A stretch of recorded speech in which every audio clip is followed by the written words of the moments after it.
누군가는 말합니다. 나이는 숫자에 불과하다. 하지만 나이와 함께 찾아오는 건 숫자만이 아닙니다.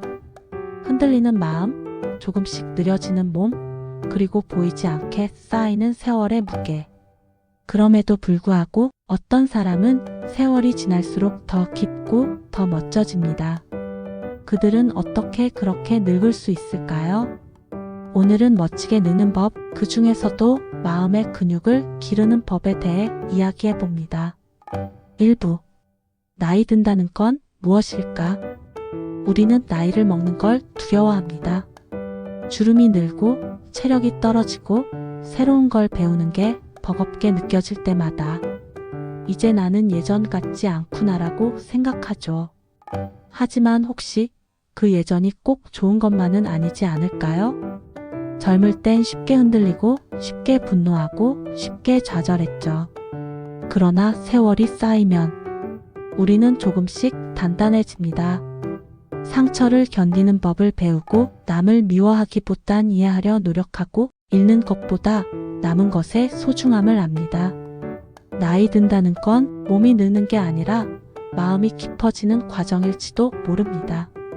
2부. 멋지게 늙는 사람들의 공통점. 멋지게 늙은 사람들을 떠올려 봅시다. 그들은 주름 속에서도 미소를 짓고 과거를 자랑하지 않으며 현재를 사랑하고 미래를 두려워하지 않습니다. 그들은 멈추지 않는 사람들입니다. 새로운 것을 배우고 변화에 적응하고 젊은 사람들과도 자연스럽게 어울리죠. 그들의 비밀은 바로 마음의 근육에 있습니다. 몸이 약해져도 마음의 근육이 단단하면 그들은 여전히 삶의 무게를 가볍게 들어 올립니다. 3부. 마음의 근육이란 무엇인가? 마음의 근육이란 쉽게 말해 마음의 회복력입니다. 스트레스를 견디는 힘, 상처를 회복하는 힘, 그리고 다시 일어서는 힘. 헬스장에서 근육을 키우듯 마음의 근육도 훈련으로 단단해집니다. 예를 들어 누군가에게 상처받았을 때 그 사람 때문이야 라고만 생각한다면 우리는 마음의 근육을 쓰지 않는 겁니다. 하지만 내가 이 감정을 어떻게 다룰까를 생각한다면 그건 이미 마음의 근육을 쓰기 시작한 거죠. 4부. 마음의 근육을 키우는 첫 번째 습관, 멈춤. 요즘 우리는 너무 빨리 반응합니다. 댓글 하나, 뉴스 하나에 즉시 분노하고 누군가의 말 한마디에 바로 상처받습니다. 그러나 멋진 사람들은 멈춤을 합니다. 잠시 숨을 고르고 감정을 들여다보고 행동하기 전에 생각합니다. 이 멈춤이 바로 마음의 근육을 단련하는 첫 번째 동작입니다. 헬스에서 무거운 바벨을 들기 전 자세를 바로잡는 것과 같죠. 5부. 두 번째 습관, 비워내기. 살다 보면 마음속에 불필요한 짐이 많습니다. 후회, 미움, 비교, 자책, 불안. 이걸 안고 살면 마음은 점점 무거워집니다. 그럴 때는 내려놓는 연습을 해야 합니다.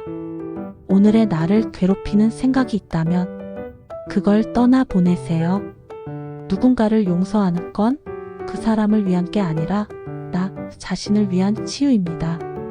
비워낼수록 마음은 가벼워지고 그 자리에 평온이 들어옵니다. 6부.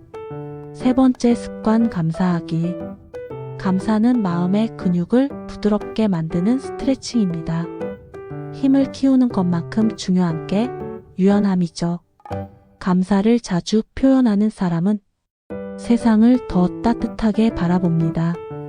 나이 들어서도 주변 사람들과의 관계가 건강하고 삶의 작은 일에도 미소를 짓죠. 하루의 끝에 이렇게 말해보세요. 오늘도 수고했어, 나 자신아. 그 한마디가 마음의 피로를 풀어줍니다. 7부.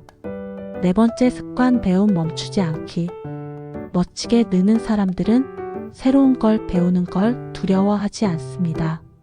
스마트폰, 외국어, 악기, 그림, 요리.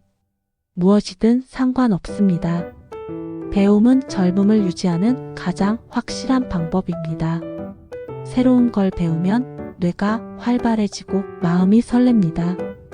그 설렘이 바로 생애 활력입니다. 세상은 빠르게 변하지만 배움을 계속하는 사람은 어떤 변화에도 적응합니다. 8부. 다섯 번째 습관 나눔과 관계 맺기. 혼자서 아무리 단단해져도 사람은 결국 관계 속에서 성장합니다. 누군가에게 따뜻한 말을 건네고 도움을 주거나 받는 것, 그게 바로 마음의 근육을 더 단단하게 만듭니다. 나만 잘 살면 되라는 태도는 결국 마음을 닫게 만듭니다. 하지만 함께 잘 살아야지라는 생각은 마음을 열게 하고 나이를 초월한 아름다움을 만듭니다. 9부. 마음이 단단해질수록 얼굴도 달라진다. 참 신기합니다. 마음이 평온한 사람은 얼굴에서도 그게 드러납니다. 눈빛이 따뜻하고 표정이 부드럽고 웃음에 여유가 있습니다. 그건 화장품으로도 성형으로도 만들 수 없는 인생의 결과입니다. 세월이 만든 주름에는 그 사람이 살아온 이야기가 담겨 있습니다. 그 주름을 부끄러워하지 마세요. 그건 살아온 증거이자 당신만의 예술입니다. 10부. 마음의 근육을 키우는 실전 루틴. 이제 구체적인 마음 근육 훈련 루틴을 만들어 볼까요? 아침 루틴. 눈을 뜨면 10초 동안 오늘 하루 감사할 일 한 가지를 떠올리기. 깊게 호흡 3번. 오늘의 다짐 한 줄 적기. 나는 오늘도 배움을 선택한다. 낮 루틴. 짜증나는 일이 생기면 3초 멈추기. 판단 대신 관찰하기. 지금 내가 왜 화났지? 저녁 루틴. 오늘 잘한 일 3가지 적기. 후회되는 일은 다음에 더 잘하자. 한마디로 정리. 자신에게 따뜻한 말 한마디 건네기. 이 루틴을 21일만 실천해 보세요. 당신의 마음 근육은 눈에 띄게 달라질 겁니다. 11부. 진짜 멋은 외모가 아니라 태도다. 나이가 들어도 멋있다는 건 결국 태도의 문제입니다. 삶을 대하는 자세, 사람을 대하는 말투, 그리고 스스로를 대하는 존중. 이 3가지가 아름다울 때 우리는 나이와 상관없이 빛이 납니다. 멋진 사람은 나이를 숨기지 않습니다. 그 대신 시간을 어떻게 썼는가를 보여줍니다. 12부. 당신의 마음에도 근육이 있습니다. 누구나 처음엔 약합니다. 살다 보면 부러지고 지치고 포기하고 싶을 때도 있습니다. 하지만 마음의 근육은 쓰면 쓸수록 강해집니다. 오늘 하루 스스로에게 이렇게 말해보세요. 나는 괜찮다. 나는 충분히 잘하고 있다. 그 말이 당신의 마음을 다시 일으킬 겁니다. 나이 든다는 건 끝이 아니라 또 다른 시작입니다. 멋지게 늙는 건 운이 아니라 태도의 결과입니다. 당신의 세월이 깊어질수록 당신의 마음이 더 단단하고 아름답게 빛나길 바랍니다. 영상이 유익하셨다면 구독과 좋아요, 알림 설정 부탁드립니다.